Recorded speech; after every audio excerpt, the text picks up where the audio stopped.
What's going on, guys? TomGorian here, and welcome back to episode 32 of the F1 2020 My Team Career Mode series. We're getting ready for the second round of Season 3 here in Shanghai, getting ready for the Chinese Grand Prix. If you didn't watch the last episode, go and make sure you watch it. We got off to a perfect start. In Season 3, we pretty much unveiled the car, the engine, and as you can see right there, we won in Bahrain with Sergio Perez and Gang Yichao in second and third place. And we've pretty much now just really understood, I'd say, or got a major focus on what we want to do for this season as far as the upgrades. We're going to try and max out the chassis. We're going to try and see how good a maxed out chassis can be for this final season of the F1 2020 My Team Career Mode. We've got a minor upgrade coming on the way. It's a minor brake upgrade. The brakes are a little bit soft for the car, so I decided to upgrade them. But like the video, comment, share and subscribe. It's time for the Chinese Grand Prix.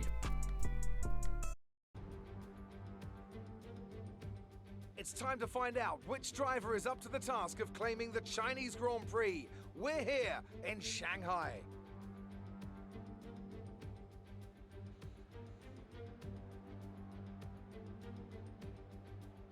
We start a lap here at Shanghai with the long, difficult right-handers of turns 1 and 2, the first of 16 corners that make up this 3.3-mile circuit. The incredibly long back straight provides the best passing opportunity of the lap, with speeds in excess of 200 miles per hour before the braking zone of turn 14.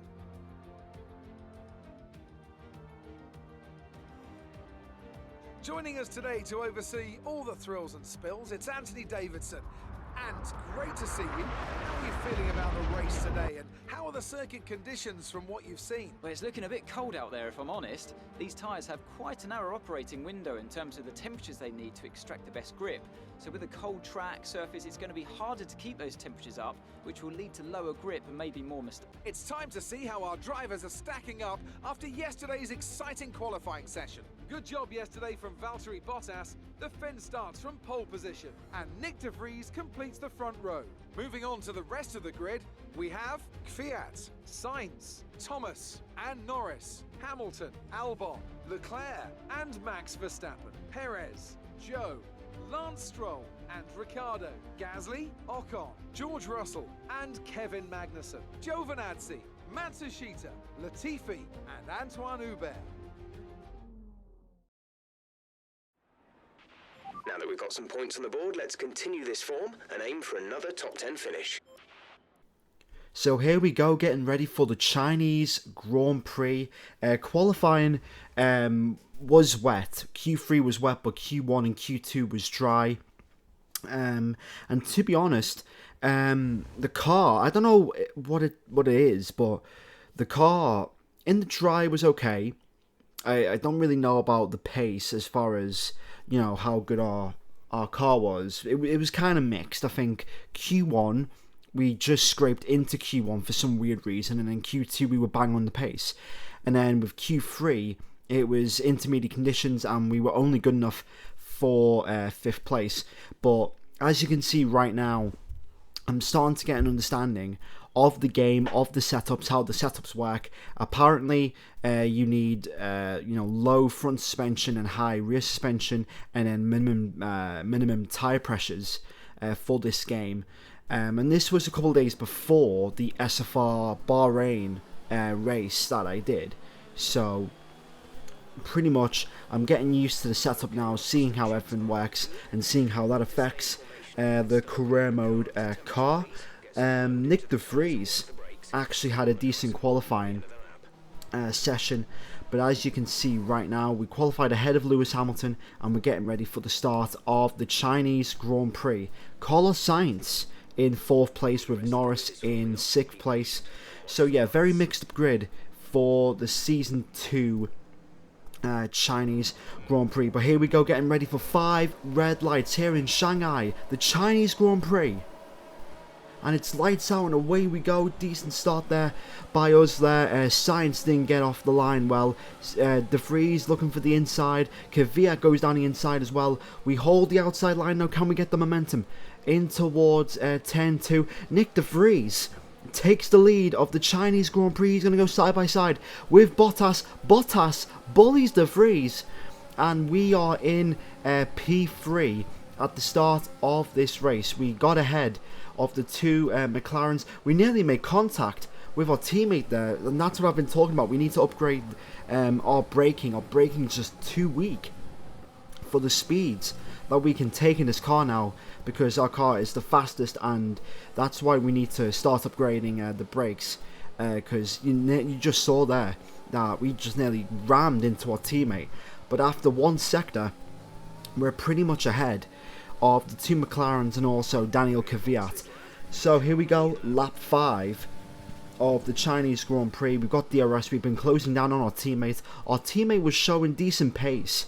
He was keeping up with Bottas, but not enough to, you know, really close him down and trying to take the lead right back. So we got a decent exit, rich mix and overtake. We're going to go down the inside of Nick De Vries, our teammate, in towards turn 4. Brilliant move there. We lock up on the right the right front tyre, but the most important thing is that we make the move and we make it stick. Lap 6, beginning lap 6 now, and we've pretty much caught our teammate Valtteri Bottas. I mean, come on, it's pretty much expected. No one rates Bottas anymore. He can't even win in his own car, and I'm surprised he's even ahead of Lewis Hamilton, but he won't be for long. Anyway, we get a great slipstream here. He leaves us the room. Around the outside we go. Can we make the lead for the Chinese Grand Prix? Early shift into third, and there you go. We have mugged Valtteri Bottas off, and we've taken the lead of the Chinese Grand Prix. Just like that, around the outside. It was literally effortless the way we overtook Valtteri Bottas. So, end of lap 6, lap 7 in China. We're going to make our pit stop. Originally, we were supposed to go lap 6, but I felt that there was enough tyre life to go a couple of laps extra. So, we've done that, but unfortunately, we've held up our teammate, and now we're going to be stuck. Well, he's going to be stuck trying to come back through the field in this race. As we go a little bit wide there, tyre temperatures when you start upgrading the car are a problem, but by the end, well, pretty much in the middle of lap 8, it's pretty much no problem. As you can see, going around the outside of Antonio Giovinazzi there, and you'll see that corner, pretty much turn 6, I think. The outside of turn 6 is a very hot spot when it comes to overtaking cars. Just for some reason doing this race, going around the outside in towards that corner, I really like that move. Anyway, overtaking George Russell in the Williams. Is he in the Williams now? I think he is. I'm still not used to it. No, he's in the Haas. Yeah, George Russell in the Haas. That's very weird saying that. Anyway, we're going to go down the inside of George Russell. We had a bit of understeer going into turn 1, but we managed to make the move. So now, end of lap 10, lap 11, we are on the back of Lance Stroll in the racing point. We're going to go around the outside again, are we? Yes, we are. Around the outside again. Can we hold it? We've got great downforce in towards turn 2. We bang wheels, and there you go, P3 here in China. And the next car is Guangyu Zhou in the AlphaTauri, and I think the AlphaTauri boxed. But anyway, lap 13, we're closing down on Sergio Perez. He's in second place now. Racing Point are, I think, the third best team. They're the third best team, so pretty much seeing Sergio Perez competing for the podiums is starting to become more of a rare ability. Well, not more, but less of a rare ability. Anyway, Sergio Perez is out, and a safety car is deployed on lap 14. And it looks like he has an engine failure, and yes, he does. Sergio Perez does have an engine failure, which means he is out of the Chinese Grand Prix. Now, this is where I messed up. pretty much, I didn't pit. I did not pit under the safety car. I should have went for a new set of softs or even a new set of mediums, but I didn't pit. And yeah, that would pretty much cost me the race win. So now we're going to have to do one more stop regards, because these mediums will not go to the end. We're not going to go to the end on these mediums. So unfortunately, we've just thrown away a race win because we didn't pit under the safety car. We tried to spend, the next 4 laps just trying to build up some pace, trying to build the gap, but it was no use. By the time we come in here, we're going to come in on softs, but by the time literally we pit, we're going to be dead last, and that would cost us the race win today. So it looks like Hamilton is going to get pretty much an easy win in response to the win that we had in Bahrain. But now, this is where the fun begins. We're on fresher tyres, we have the fastest car, and literally you're going to see pretty much an overtaking montage of around about 20-21 cars. So this is the beginning of the overtaking montage. Here we go, round the outside of Antonio Giovinazzi in the Alfa Romeo. DRS, Rich Mix in the overtake. That is an easy overtake. Lap 22, 6 laps to go. Can we hold around the outside of Daniel Ricciardo in the Red Bull? He's on old mediums, but we're on fresh softs. We're going to go on the inside, we're going to the outside, then we're going to go fake on the inside. Down the inside we go, and we have P16 in this race. We've got a purple sector, and we're pretty much setting purple sector after purple sector. I believe this lap will give us the fastest lap of the race. Pierre Gasly is out. I don't know if there was going to be a safety car. Matsushita, Charles Leclerc. We get past Matsushita. We're going to go round the outside of Charles Leclerc in towards the hairpin, and we have better traction, we have better tyres, and there you go. 2 positions in the space of 1 corner, and that's because just the amount of grip that we have, the amount of downforce we have. We just have so much advantage, so much more grip than all these other cars. Remember this 10, 10, 6 around the outside. This would be one of my favourite overtaking positions. One of my favourite overtaking corners on the entire track.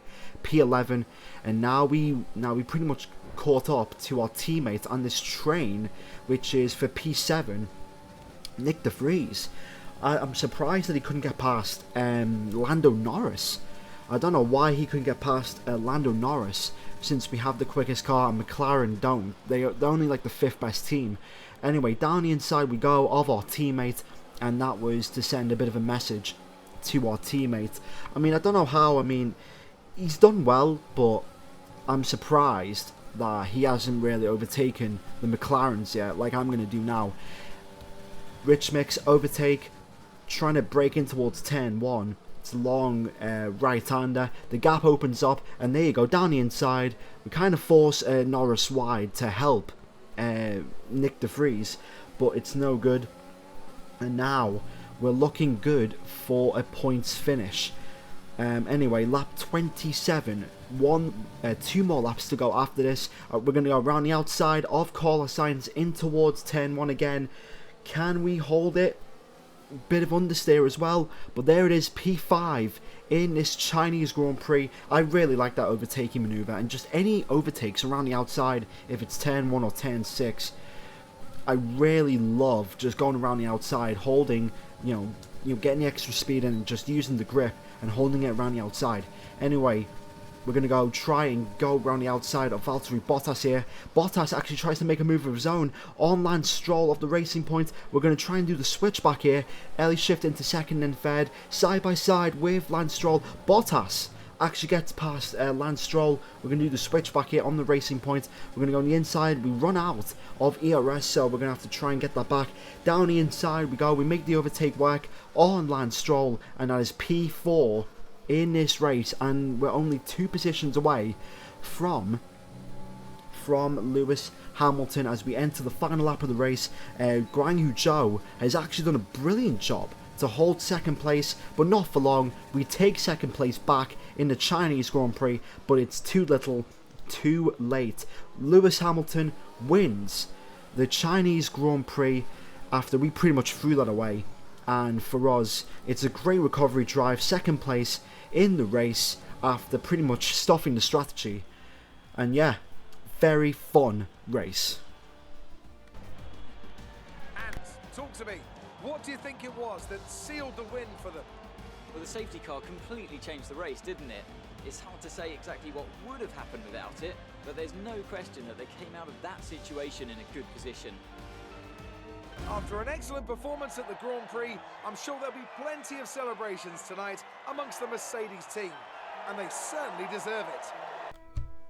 So there you go, Lewis Hamilton wins the Chinese Grand Prix with us coming home in P2 and Guangyu Zhou completing the podium, his second podium this season, and Guangyu Zhou is really outperforming that AlphaTauri in this season of career mode.